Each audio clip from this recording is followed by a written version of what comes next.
extents, but they tried, and we dumped them.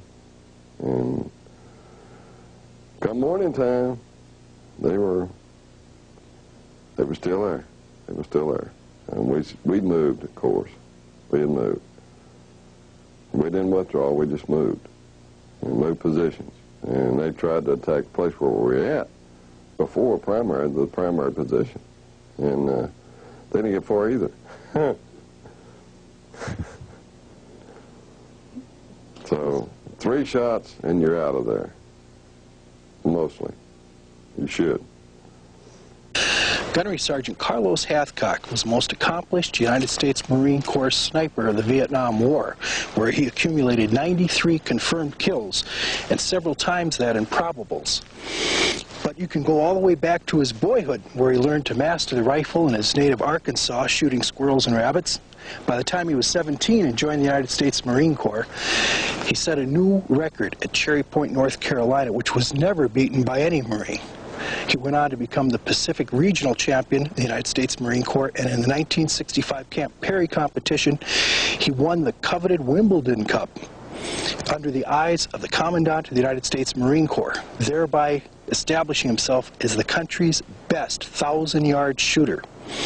After returning from Vietnam, Hathcock helped establish the current United States Marine Corps sniper training program at Quantico, Virginia, which has become the most respected not just by the United States sniping community, but by snipers throughout the world. Indeed, it was our pleasure to talk to this living Alvin York of our era while preparing this video. One of your famous encounters was a counter sniper engagement in which you had to outthink a very professional North Vietnamese sniper. Yes, sir.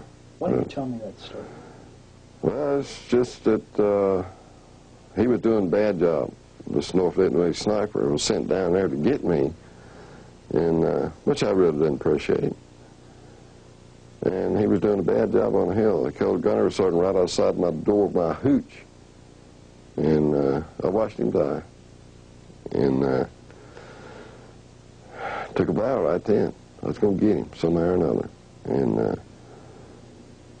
I left Vietnam the first time with 86 confirmed and a whole gob of probables. And I figured I was a little bit better than what they were. So, just a smidge, because I was still alive. And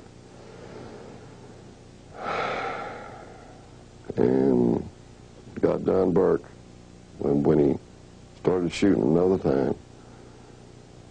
I got John Burke, who was my partner, and we went out.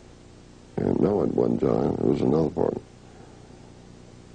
And we went out, and we trailed him. I trailed him. As a team leader, I trailed him.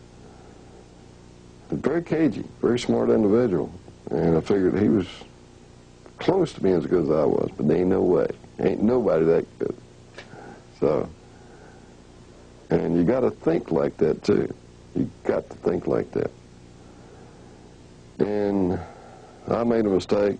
I fell on an old rotted tree, and he made a shot and hit my partner's canteen. And Burke and I both thought he was hit because all the warmness running down over his legs and stuff. And I noticed the hole in his canteen. You ain't hurt. Yeah, you ain't hurt. Just you killed the devil out of your canteen. That's all. And we moseyed around and mingled around, and he started running. The bad guy started running then. And we worked around to where I was in his old spot. He was in my old spot, which was a bad thing for him because he was facing the sun by that time. That was afternoon by then. And the sun glinted off his lens of the scope, I guess, and which I didn't know at that time. But I saw the glint. I shot it where the glint was. And it just happened to be the right time. And by looks of things, I was just the quickest on the trigger, otherwise they'd kill me. How do you know that? Excuse me? How do you know that otherwise he would have killed you? Oh, how do I know he would have killed me? Because I shot right through his cup, right straight through his cup. Didn't touch the side. Didn't touch the side. And it didn't do his eyesight no good in that side either. Gunnery Sergeant Hathcock prevailed in that cat-and-mouse game against the North Vietnamese sniper who was especially tasked to hunt him down and kill him. And when he did it, he practiced with several established counter-sniping techniques. Let's look at some of those techniques. The essence of counter-sniping is locating a hidden gunman so that you can then bring your own fire on him or maneuver against him. Perhaps the simplest way of doing this is paying close heed to where you hear the sound of his rifle shot, and if you know your position on a map, shooting a magnetic back azimuth. You may have to compensate for the difference between true north and magnetic north, but once you plot that and you examine along that direct line, you'll probably be within 5 degrees one way or the other of where he was. Focus on what would be likely hides along that straight line and examine it minutely with optics. A similar technique uses a rifle rod to trace the ballistic path left by his bullet through soft material. Big danger when you're standing close to the impact point as I am now, you're within his sights. You may have to mask your front with smoke or wait till darkness to do this. But you take a rifle rod, place it in that bullet path left through soft material such as a tree, the side of a house. It will point directly back to where the sniper is located. You now have a straight line. To determine how far he is along that straight line, look at the angle the bullet was plunging when it struck that material. If it's relatively flat, probably 200 yards or less. A gentle plunge, this is probably about 3, maybe 400. You start to get a dramatic 30, 40 degree plunge, it's probably 500 plus. By the time you've got almost a 45 degree, it's probably 700 or 800 yards. When a hostile sniper is concealed and engaging people in an expansive area such as that before us, and in which there are no likely or obvious hides, and really searching for them is like looking for a needle in a haystack, one technique you can employ is called crack bang. And by that I mean when he fires around, the sound of his bullet, which is supersonic, creates its own little sonic boom, which is heard as a crack, kind of like the sound of taking a ruler and slapping it on a desk. But meanwhile, following it behind it, and much slower, is a sound from the muzzle of the rifle. This is a sound most people associate with a weapon being fired, the bang. What we want to do is measure the difference between the crack, which is what you hear first, and the bang, which is what follows. And we do that by practicing a 1 second 5 count. What do I mean by this? Train yourself to count to 5 in 1 second. 1, 2, 3, 4, 5. 1, 2, 3, 4, 5. 1, 2, 3, 4, 5. There. Now, when I hear the crack of that round overhead, instantly I count 1, 2, 3. Bang! I hear the muzzle. I know he's 300 yards away. This is only effective out to about 500 yards because that bullet starts slowing down and that sound, which is constant, about 700 miles per hour, starts catching up. It gets muddy after 500 yards. But out to 500 yards, if you practice that 5 count, it's very effective.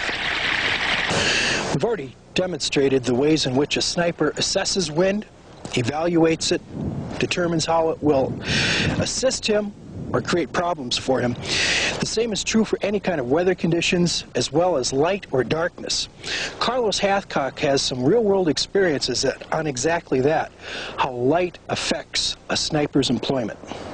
First light and last light's the best time there is, because they're going out after a good night's rest and they're all hee-hawed and tap dancing, whistling, smoking cigarettes and pipes and whatever. That's the best time there is. And when they're coming back in the evenings, that's another good time because they're tired, they don't patrol, they're tired, lollygagging, spitting in the gutter and all that stuff, or spinning their ice paddy. And not paying attention to the detail. Same thing in the morning, not paying attention to detail. There was another major incident in the book as well, and that was the story of Apache. So, I really don't like to talk about her, to tell you the truth. But every time you say something about her, I see that kid come to the wire. That was the kid that she cut up. Yes, Scamp. She was I don't like to use bad words. She was a very bad woman, a very bad woman. Had her own